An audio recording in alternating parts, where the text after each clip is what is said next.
বিহালীৰ ৰাংচালিত বিজেপিৰ বিশাল পদযাত্ৰা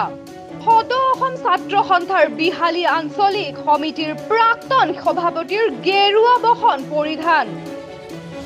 শুকুৰবাৰে সন্ধিয়া ৭৭ নং বিহালী বিধানসভা সমষ্টিৰ বিজেপিৰ প্ৰাৰ্থী ৰঞ্জিত দত্তই ৰাংচালি ৰংমঞ্চত এখন নিৰ্বাচনী সভাত ভাষণ প্ৰদান কৰাৰ লগতে ৩ কিলোমিটাৰ দৈৰ্ঘ্যৰ পদযাত্ৰা কৰে ৫ শতাধিক পুৰুষ মহিলাৰ লগতে দলীয় সমৰ্থকে ৰঞ্জিত দত্ত জিন্দাবাদ বিজেপি জিন্দাবাদ ধ্বনিৰে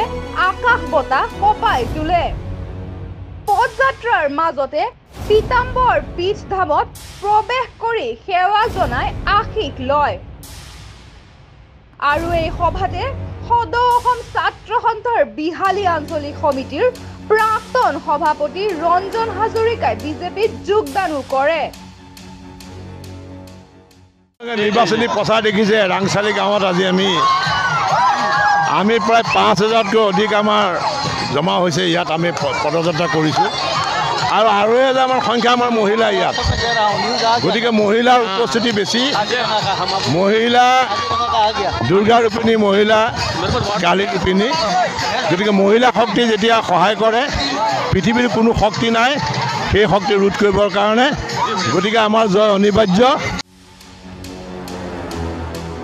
বিশ্বনাথৰ পৰা পলাশ প্ৰিয়মৰ ৰিপৰ্ট ৰাইনো নিউজ 24